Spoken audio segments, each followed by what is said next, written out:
사순절 두 번째 주일인데요. 이 자리에 나오신 여러분 모두를 또한 주님의 이름으로 환영합니다. 오늘 비가 내렸는데 강원도 산불이 어떻게 진화되는지 모르겠습니다. 오늘쯤 다 진화될 거라고 하는데 이제 회복이 되고 또 치유가 되기를 바라는 마음입니다. 그리고 또 어제는 우크라이나 상황을 보니까 어쩌면 진전된 상황이 있을 수 있겠다, 잘 타결되겠다, 이런 좋은 진전을 보일 것이라고 하는 기사도 있었는데 빨리 전쟁이 끝나기를 기대해 봅니다. 간밤에 가뭄이 심한 상황에 이렇게 단비가 내렸는데 개화 소식이 참 늦죠. 지금쯤 정말 목련도 피고 산수유도 피어서 마음을 좋게 하고 그랬는데 메말라서, 대지가 메말라서 그랬습니다. 오늘 비가 내렸으니 곧 목련도 피고 산수유도 피고 꽃이 피기를, 봄꽃들이 피기를 기대해 봅니다. 여러분, 이렇게 우리의 기다림 가운데 하나님께서, 주님께서 찾아오시고 또 그 약속을 성취시키시고 오실 그분이 또한 우리에게 언제든 약속을 어기지 않으시고 당도하실 것이라는 사실을 여러분 기억하시고 끝내 승리하시기를 또한 바랍니다. 대선이 끝났습니다. 분열과 갈등, 상처가 너무나 큽니다. 승자 쪽에서는 한껏 고무된 상황이고 또 패자 쪽에서는 마음을 추스르자면서도 울분이 쉽게 가시질 않는 것 같습니다. 항상 승자는 겸손함을 잃어서는 안 되겠고 한 발 더 나아가서 좀 더 멋있는 모습은 패자에 대한 배려하는 마음일 겁니다. 오만방자한 모습은 하나님도 싫어하실 뿐만 아니라 사람들도, 우리들도 싫어합니다. 반대로 패자들은 결과에 승복하고 더 성숙한 발전의 기회로 삼아야 하겠습니다. 그리고 또 더 바람직한 모습은 상대의 승리를 정말 진정으로 축하해주고, 또 누구나 완벽한 사람이 없어요. 완벽한 모습이 없어요. 다 부족하지만 합력하여 선을 이루는 게 인간의 지혜요 아름다운 모습이거든요. 그러니까 부족함을 잘 채워서 협조하고 도와줘서 이 나라의 발전을 도모해 주기를 바랍니다. 하나님은 원망하고 남 탓하고 불평하는 모습도 좋아하지 않으십니다. 고 노무현 대통령님께서 훌륭한 농부는 밭을 탓하지 않는다, 이런 말씀을 하셨다고 했는데, 고양된 시민의식을 가진 사람들은 늘 남 탓, 그리고 핑계, 원망, 깎아내리기, 뒤집어 씌우기, 발목 잡기, 이런 사람들이나 또 미디어들이나 세상의 일들을 잘 가려낼 줄 알아야 합니다.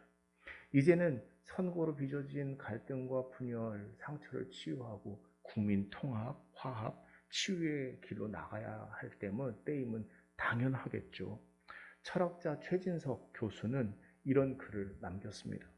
아무리 오랫동안 교유한 친구일지라도, 성당을 함께 다녔던 어렸을 때 친구일지라도, 어린 시절 아름다운 추억을 공유하고 있었더라도, 또 유학 생활을 같이 하면서 그 힘든 생활들을 같이 했더라도, 그리고 그 선후배 사이라도 정치적 입장이 다르다는 것을 아는 순간 갑자기 적으로 삼아버린다. 이 나라의 어떤 정치적인 풍조를 이렇게 이야기했는데요. 꼭 선거 때만이 아니라 우리의 근본적인 갈등과 분열 의식을 드러내고 있다고 말할 수 있겠습니다. 정치가 우리를 또한 어떻게 길들였는지를 우리가 자각하지 않으면 안 됩니다. 이게 정치에 길들여지는 거거든요. 이게 사람에 길들여지는 거거든요. 그런데 우리는 사람에 길들여지거나 세상 풍조에 길들여진 사람이 아니라 하나님의, 주님의 말씀과 명령에 순종하고 그것을 훈련으로 삼고 제자화되는 사람들이어야 하지 않겠습니까? 문득 고 문익환 목사님의 땅의 양심이라는 시가 떠올랐습니다. 땅은 양심입니다. 땅의 마음은 양심입니다. 땅이 누구를 속이는 걸 보았습니까? 제 젖을 빨며 파릇파릇 돋아나는 푸성귀들을 속이겠습니까? 풀밭을 뛰노는, 놀이터로 뛰노는 방앗개비를 속이겠습니까? 이렇게 땅은 진실입니다. 양심은 코에 걸면 코걸이, 귀에 걸면 귀걸이라고 합니다. 양심은 땅의 마음인데 말입니다. 이건 내 양심, 저건 내 양심 한 것은 양심이 아닙니다. 땅에 금을 그을 수 없습니다. 그러나 양심에 금을 그으면 죽습니다. 땅의 양심으로 돌아가야 합니다. 땅으로 돌아가 양심이 되면 모든 분쟁은 잠잠해집니다. 그것은 평화입니다. 통일입니다. 자유입니다. 이런 굉장히 긴 시인데요. 제가 압축해서 읊어드렸습니다. 당시 남과 북의 이념 갈등으로 그리고 우리 내부에서도 이데올로기로 해서 심한 분열과 대립을 하던 그 상황에서 목사님은 치유와 평화로운 세상을 꿈꾸면서 이런 시를 썼을 겁니다. 그런데 오늘날도 여전히, 그리고 우리 일상 속에서 여전히, 사회 속에서 여전히 우리는 어떤 금을 그어놓고 서로를 대하기 일쑤입니다. 한편으로는 이런 생각을 해봤어요. 지금 세대는 좀 다르겠지만 예전에 책상을 남녀가 같이 하나에 둘이 앉던 시대에 금을 그어놓고 넘어오지 못하게 했던 그 어릴 적의 그 습관이 아직까지 우리에게 몸박혀 있는 것은 아닌가 말입니다. 토론은 대화와 타협을 위한 것이어야 하는데 세상은 이것을 상업화하거나 아니면 이게 돈이 돼서 그런지 토론은 대화와 타협을 위한 것이 아니라 배틀과 끝장이 되어야 한다고 그런 토론들을 합니다. 토론은 더 나은 대안이나 합의를 이끌어야 하는데 그것이 아니라 싸우고 인격을 모독하고 상대를 자초시키고 그러기 위한 것이 되어버렸습니다. 이런 것에 길들여지다 보니까 자꾸 금을 긋고 선을 긋다 보니까 양심은 찾아보기 어려운 시대가 되었습니다. 그 고운 양심이 왜 피투성이인가? 양심을 때려 누이고 짓밟는 이 바람은 어디서 왔는가? 아서라 바람이 제 아무리 불어보았자 땅 위시. 문익환 목사님은 이렇게 시를 매듭짓고 있는데요. 고운 양심이 고문과 핍박을 받으며 피투성이가 되었던 엄혹한 역사, 슬픈 시절이 우리에게 있었죠. 바람이 제 아무리 몰아쳐 보았자 땅 위지. 이 말이 가슴을 울립니다. 진리와 양심을 믿는 이의 모습이 바로 이런 것을 자각한 사람들 아닐까요? 오늘 우리의 자체적인 분열과 갈등, 양극화 극복이란 지도자 한 사람 세운다고 이루어지는 게 아닌 것 같습니다. 사실 현대사회에서 계몽주의 시대도 아니고 지금 이 현대사회에서 지도자, 누구를 이끌어가는 지도자라고 하는 말 이 자체가 어떻게 보면 불편할 수 있어요. 누가 누구를 지도합니까? 그렇죠? 땅으로 돌아가 양심이 되면 모든 분쟁은 잠잠니다. 그것은 평화입니다. 이렇게 노래하는 문익환 목사님의 식구가 오늘 우리가 새길 필요가 있지 않을까.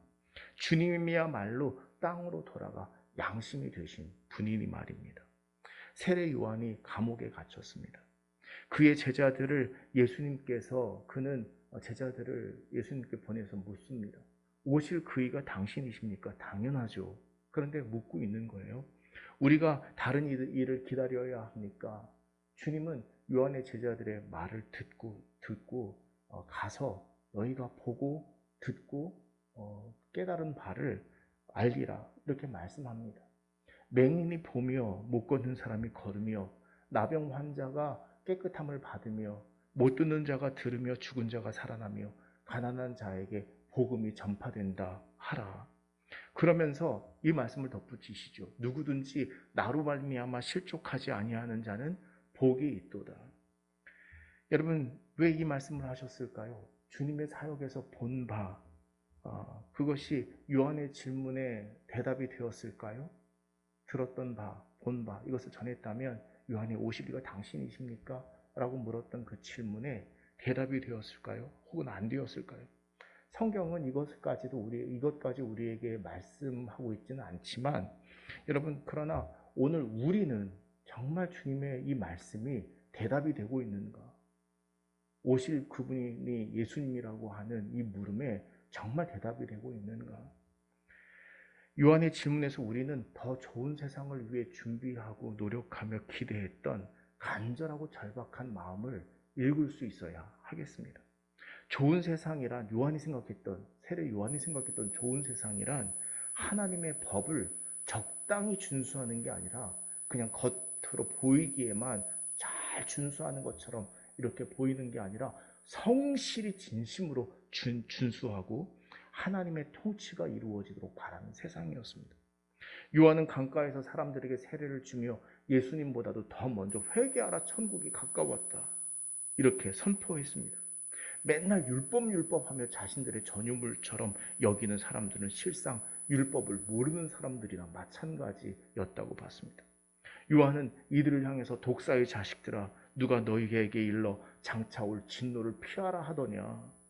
그러므로 회개에 합당한 열매를 맺으라. 이렇게 꾸짖기까지 했죠. 아무리 율법 해봤자 사람을 속일 수 없었기 때문에, 사람은 속일 수 있어도 하나님을 속일 수는 없었기 때문입니다. 여러분, 그것이 신앙의 양심입니다. 사람은 속일 수 있어도 하나님은 속일 수 없다고 하는 것, 이게 신앙의 양심이거든요. 그 대상자들이 그러면 우리가 뭘 하면 되겠습니까? 와서 묻습니다. 구체적으로 묻습니다. 옷 2벌 있는 자는 1벌을 나누어 주어라. 먹을 것이 있는 자도 그렇게 하라. 세리들이 묻습니다. 세리들에게 말합니다. 부과된 것 외에는 더 거두지 말아라. 군인들에게 말합니다. 사람에게서 강탈하지 말고 거짓으로 고발하지 말고 받는 급료를 족한 줄로 알아라. 아무래도 뇌물을 받고 뭐 이제 그랬던 모양이죠. 조목조목 모순을 지적하면서 행동 지침에 대해서 언급했습니다. 예수님 당시의 세상은 로마의 힘으로 평화가 지켜지고 있었습니다. 물론 그 이면에는 억압과 폭압이라고 하는 것이 사람들을 괴롭히고 있었습니다. 그리고 그 부조리들이 넘쳐났다고 하는 것은 제가 누차 설명하고 말씀드렸습니다. 그래서 끊임없이 무장투쟁을 하는 사람들, 그 무장투쟁을 해야 한다고 시도하는 사람들도 있었습니다. 세례 요한은 좀 달랐죠. 합당한 열매를 맺을 만한 행동으로 하나님 앞에 바로 서기 시작할 때 평화가 더 나은 좋은 세상이 온다고 그는 믿었습니다. 전쟁이나 투쟁으로 되찾는 평화가 아니라 로마가 무참히 저지른 대량 학살을 이미 경험했고 2,000명이나 되는 사람들을, 어린이와 노인 할 것 없이 2,000명이나 되는 사람들을 정말 불쌍한 처참한 모습으로 십자가의 못을 박았고, 사람들은 공포와 무력감에 시달렸습니다. 우리가 할 수 있는 것이 무엇인가? 이 힘 앞에, 이 거대한 폭압 앞에 우리가 할 수 있는 것은 무엇인가? 그 큰 절망을 맛보던 때였습니다. 그러한 사람들을 일으켜 세우려고 세례 요한은 스스로 광야로 찾아 나아갑니다. 그리고 거기서 금욕적인 삶을 살면서 여러분, 그 사람들을 일으켜 세우려고 얼마나 노력했는지 고단한 삶의 모습을 우리가 헤아릴 수 있어야 하죠. 구세주가 오실 것에 대한 믿음으로 그래도 지탱하면서 자기 할 일을 하고 있었습니다. 세례 요한은 예수님께서 그에게 세례를 받으실 때 성령이 비둘기같이 내려 임하는 것을 목격합니다. 하늘로부터 이는 내 사랑하는 아들이요 내가 기뻐하는 자라 하시는 소리를, 신의 음성을, 하늘의 음성을 그가 분명히 똑똑히 듣는 체험을 합니다. 여러분, 얼마나 가슴이 벅차오르고 뜨거워졌을까? 예수님과 연대하며 하나님의 나라가 임하는 것을 생각하자 희망이 막 안에서 샘솟았어요. 그런데 일 하나가 생겼어요. 여러분, 역사는 연속입니까? 연속성이 있습니까? 아니면 단속적입니까? 여러분, 사람들은 흔히 이런 착각을 합니다. 역사는 연속적일 것이다. 여러분, 이것 때문에 싸우고 갈등하는데요. 사실은 역사가 연속적인 경우도 있지만 불연속적이거나 단속적인 경우도 얼마든지 있습니다. 마치 세상이 끝난 것처럼 느껴질지 모르지만 하나님은 그 단속적인 성격을 통해서 하나님의 일을 하시는 분이십니다. 예를 들어 볼까요? 우리나라의 제4대 대통령 선거 때 자유당에 맞서서 민주화의 열망이 굉장히 고조됐을 때 민주당의 조병옥이 후보로 나왔죠. 이제는 바뀔 것이다 이렇게 생각을 했지만, 여러분, 그 연속적인 흐름이라면 이제는 분명히 평화롭게 이렇게 바뀔 겁니다. 그런데 갑자기 그 전에 얼마 전에 갑자기 급사하잖아요. 심장마비로. 여러분 역사는 연속성만 있는 게 아니에요. 단속성도 있는 거예요. 그것을 우리가 인정해야 합니다.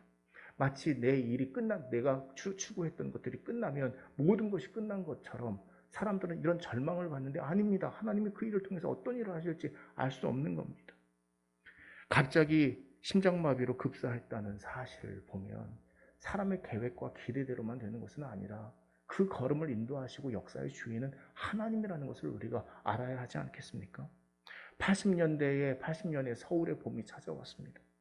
이제는 군부 독재가 맞춰지고 이제 진정한 민주화를 이 땅에 꽃피울 수 있겠다. 사람들은 기대에 차올랐지만 곧바로 신군부가 들어섰습니다. 여러분 이런 게 역사의 단속적인 과정인데요. 세례 요한이 투옥이 되는 거예요. 예수님과 뭔가 좋은 더 나은 세상을 바랬던 그 세례 요한이었는데 투옥이 되어버렸어요. 헤롯 안티파스의 부정 아시죠? 그 동생에 대한 암살과 독살이 있었을 겁니다. 그리고 그 빌립의 아내를 자기 아내로 맞아들여서 둘 다 똑같은 사람이라고 말할 수 있는데 그 세례 요한은 그 악행을 폭로하기 시작합니다. 그러니 주님은 여자 중에 낳은 자가 자중에 이만한 사람을 찾아볼 수 없다고 이렇게 평가를 했지만 헤로디아는 곧 기회가 찾아오자 보복을 하죠. 잔칫날 벌어진 일을 우리가 모두 알고 있습니다. 세례 요한이 감옥에서 주님께 오실 일에 대해 묻는 것이란 얼마나 절박하고 간절하고 진실된 마음에서 물었는지 여러분 이해가 되시죠?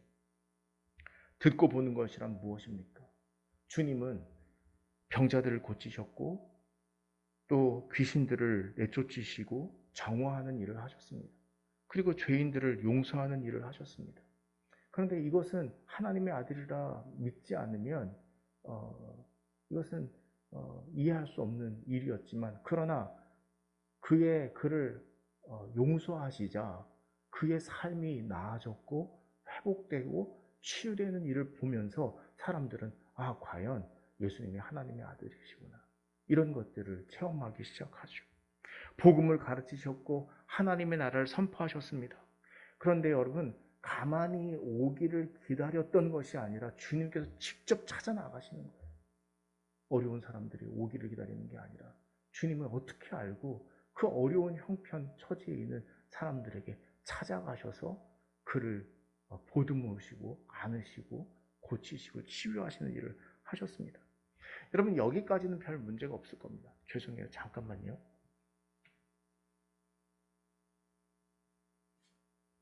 자꾸 이렇게 삑삑 소리가 들려가지고 계속 불편해서. 여러분 여기까지는 문제가 없을 거예요. 그런데 주님께서 죄인들과 세리들과 함께 식사를 하시거든요. 여러분 이게 예수님을 우리가 믿고 있으니까 하나님의 아들이라 믿으니까 이게 당연하다고 여길지 모르지만 여러분 사람들이 쉽게 받아들일 수 있는 일이었을까요? 혐오하고 뭔가 선을 긋고 불편하게 생각하고 또 불온하게 바라보는 그들에게 다가가서 이들에게 다가가서 함께 식사를 하시고 대화를 하시고 이러니 말입니다.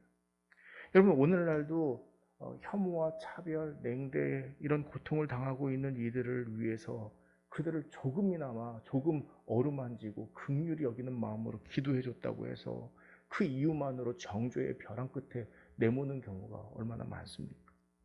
주님께서 그들에게 찾아가시고 식사를 함께 하신 일, 여러분 그것은 그들과 똑같이 하고자 하신 게 아니라 자비의 마음과 긍휼의 마음으로 다가가신 것이지 같은 사람이 되고자 하신 게 아닙니다. 그런데도 사람들은 그것 때문에 오해하고 같은 일을 하는 것으로 같은 부류로 이렇게 구분하지 못하고 착각을 하죠.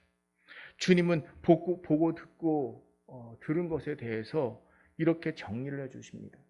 맹인이 보며 못 걷는 사람이 걸으며 나병 환자가 깨끗함을 받으며 못 듣는 자가 들으며 죽은 자가 살아나며 가난한 자에게 복음이 전파된다 하라. 그런데 여러분 저는 여기서 주님의 평화를 발견합니다. 힘으로 지키는 평화가 있다고 했습니다. 그리고 전쟁을 필요로 없게 만드는 평화가 있습니다. 하나는 로마에게서 찾아볼 수 있었고 또 다른 하나는 세례 요한에게서 찾아볼 수 있었습니다. 그런데 어쩌면 우리가 미처 생각하지 못했을 만한 평화, 그것은 다름이 아니라 직접 찾아가서 고치고 치유하고 회복시키는 평화라는 것이죠. 여러분, 그런데요, 이게 훨씬 중요한 거예요. 어차피 사람들이 고통에 외면하면 그 소리를 듣지 못할 수도 있지만 세상에는 고통과 고난이 넘쳐납니다. 그런데 주님은 그 힘으로 지키는 평화, 혹은 전쟁할 필요가 없는 평화, 그런 어떤, 그건 역시도 어떻게 보면 이데올로기라고 말할 수 있는데 거기에 머무르시는 것이 아니라 직접 찾아가셔서 고치시고 치유하시고 강건케 하시는, 그리고 마음을 회복시키시고 자유케 하시는, 악령에 사로잡혀 있거나 여러 가지 트라우마나 상처에 사로잡혀 있는 이들을 자유롭게 놓아주시는 그 일을, 진정한 평화를 주님께서 하셨다고 하는 것이죠. 약자들, 힘없고 연약한 자들, 괴로움에 빠진 이들, 힘들고 지친 이들, 병들고 괴로운 이들에게 찾아가셔서 주님은 그 손을 잡으셨습니다. 그리고 위로하셨습니다. 고치시고 힘주시고 일으켜 세우십니다. 건강한 삶, 마음이 회복된 삶은 무관심, 냉대, 원망, 혐오, 분열, 갈라치기로 생긴 갈등들을 봉합하고 이웃이라고 하는 손을 서로 맞잡게 만듭니다. 그것이 평화가 아니고 무엇이겠습니까? 고치고 치유하고 회복시키시고, 저 사람은 나와 관계없는 사람이 아니라 모두 다 하나님의 아들이요 하나님이 찾으시는 자요. 의원은 병자에게라야 쓸모가 있다 말씀하신 것처럼 정말 의원이 되시는 분은 가서 고치시고 치유하시는 분 아닙니까?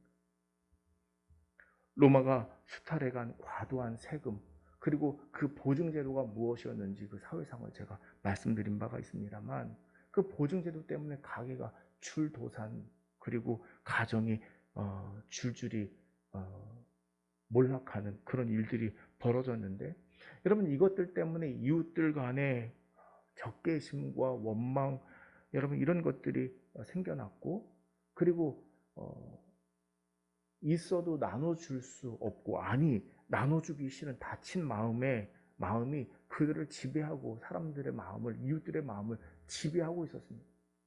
어차피 이거 나눠줘 봤자 별 쓸모가 없다고 하는 불신이 사람들 사이에 퍼지기 시작했습니다. 선한 마음, 선한 뜻은 아무런 소용이 없다고 하는 이런 마음들이, 회의적인 마음들이 사람들을 지배하고 있었습니다. 여러분, 평화롭던 마을이 생지옥처럼 바뀌었고요, 살기 좋던 마을이 살기 싫은 마을로 변해갔습니다. 주님은 제자들에게 능력을 주시면서 이곳으로 가라고 말씀하십니다. 거저 받았으니 거저 주라. 그 집에 들어가면 평안을 빌라. 가면서 전파하여 말하되 천국이 가까웠다 하라. 여러분, 오늘 우리가 주님을 구주로 믿고 말씀에 순종한다면 승자 사이에 고무된 의식, 패자 사이에 무너진 마음 사이에 선을 그어놓고 이쪽 저쪽 그 편을 가르는 그 가운데 있으면 안 됩니다. 하나님 사랑이란 우리 이웃에게 선한 이웃이 되며 고치고 위로하고 힘을 주는 평화입니다. 그리고 여러분, 우리는 제자들처럼 보냄을 받은 사람들이 되어야 합니다.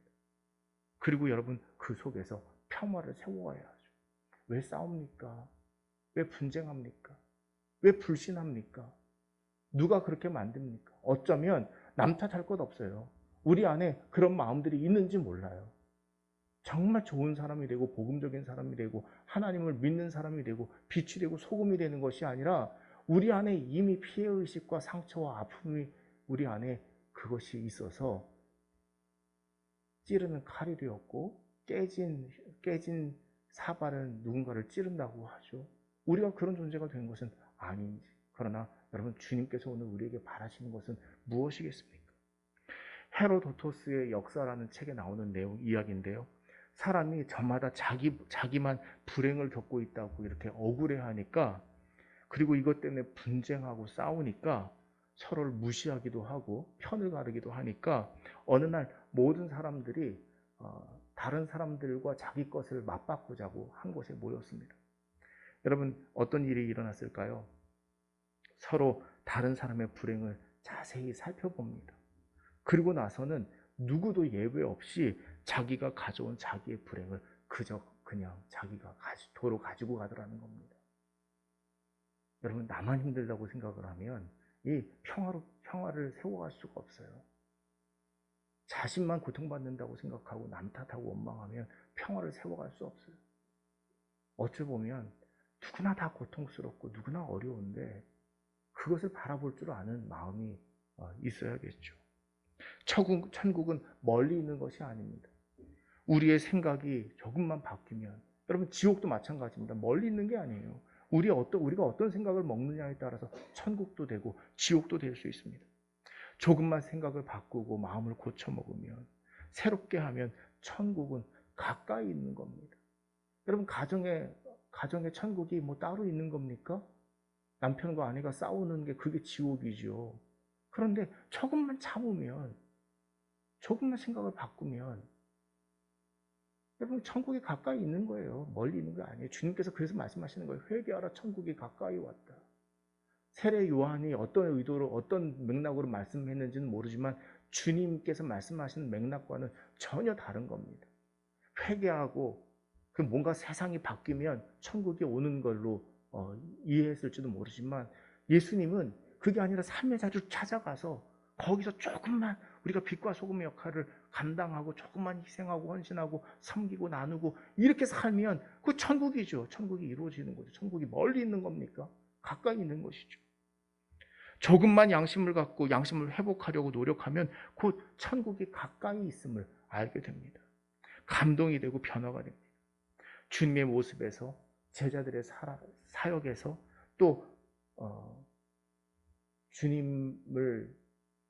부활하신 주님을 깨닫고 초대교회에 일어섰던 성도들의 모습에서, 여러분 문익환 목사님의 식구가 들려온 것 같지 않으십니까? 땅의 양심으로 돌아가야 합니다. 땅으로 돌아가 양심이 되면 모든 분쟁은 잠잡니다. 그건 평화입니다. 땅의 양심은 사랑의 양심과도 같습니다. 자비와 긍휼의 양심과도 같습니다. 하나님의 관심과 주님의 자비와 다름없는 마음에서 일렁이는 아름다운 섭리와도 같습니다. 땅의 양심으로 돌아가 보신다면 타자의 생명과 나의 생명이 어찌 다를 수 있겠습니까? 우크라이나의 고통받는 생명과 지금 우리의 생명이 어찌 다를 것이며, 남자와 여자, 연령대별 그 고통과 고민이 어찌 다르겠습니까? 젊은이는 노인이 안 되겠습니까? 노인은 젊었을 때가 없었을까요? 이런 것들을 망각하고 이해하지 못하고 선을 긋고 금을 그으니까 평화가 없는 것이고 양심이 깨지는 겁니다. 주님은 그 양심에 그어진 금을 지우고 담벼락을 허물고 경계를 없애느라 마을 곳곳에 나아가셔서 고치는 평화, 회복시키시는 평화, 그리고 만들어가는 평화, 사랑의 평화, 이런 것들을 위해서 여러분 사역하신 것 아닙니까? 이웃에게 사랑으로 관심을 갖고 그 고통을 들여다보면 측은지심과 양심이 없을 수 있겠습니까? 그러니 여러분, 세상 일에 실족하지 마십시오. 고치는 평화로 세상과 일상으로 나아가십시오. 니코스 카잔차키스가 영혼의 자서전이라는 책에서 들려주는 이야기가 있습니다. 지중해 건포도를 만드는 계절에 사람들이 신이 나서 그 일을 합니다. 마을은 축제 분위기였고 한껏 고무되었습니다. 그런데 갑자기 천둥번개가 치더니 폭우가 쏟아집니다. 건포도들이 사방으로 흩어졌고, 또 물이 불어나자 그 말렸던 건포도들이 물에 떠내려갑니다. 여자들이 치마에 담아보려고 애썼으나 소용이 없었습니다. 어린 니코스 카잔차키스는 아버지의 반응이 궁금해서 건조장으로 달려갑니다. 아버지는 수염을 물고 있었고 어머니는 그 뒤에서 훌쩍거리고 있었습니다. 그리고 그가 이렇게 말합니다. 아버지, 내가 소리쳤다. 포도가 다 없어졌어요. 시끄럽다. 아버지가 대답했다. 우리들은 없어지지 않았어. 나는 그 순간을 절대로 잊지 못한다. 나는 그 순간이 내가 인간으로서 위기를 맞을 때마다 위대한 교훈 노릇을 했다고 믿는다. 나는 욕이나 애원도 하지 않고 울지도 않으면서 문간에 꼼짝 않고 침착하게 서 있던 아버지의 모습을 항상 기억했다. 꼼짝 않고 서서 재난을 지켜보며 모든 사람들 가운데 아버지 혼자만이 인간의 위엄을 그대로 지켰다. 여러분, 주님은 오늘 우리의 삶의 자리에 찾아오십니다. 분열과 갈등과 상처만 남은 자리에 자비와 긍휼로 복음을 들고 찾아오십니다. 그리고 우리의 이야기를 들으시고 속사정을 살펴주십니다. 우리의 마음을 위로하시고 힘들고 지친 마음이 쉼을 얻기를 바라십니다. 우리는 예수님을 구주로 믿습니다. 세상은 변해도 세상은 달라져도 예수를 진정 구주로 믿기를 바라는 우리는 오늘 그대로 있습니다. 세상이 고통으로 변해도 우리는 없어지지 않았습니다. 그리고 주님은 오늘 우리에게 평화의 능력을 주십니다. 화평의 능력, 평강의 능력을 주십니다. 그리고 삶의 자리로 나아가서 사랑과 복음의 평화를, 건강한 천국이 바로 가까이에 있음을 실천함으로 보여주기를 바라십니다. 여러분, 예수를 구주로 믿고 정말 오시리가 그분이시라는 사실을 믿고 오셨으니 오실 그분이시니 또한 우리의 삶의 자리에 찾아가서 정말 그리스도인으로 평화를 만드는 이로 화평케 하는 자는 복이 있나니 하나님의 아들이라 일컬음을 받을 것이라 했던 말씀처럼 여러분 정말 삶의 자리에 나아가서 평화를 만드는 그리스도의 참 일꾼들이, 제자들이 되십시오. 우리 주신 말씀 기억하면서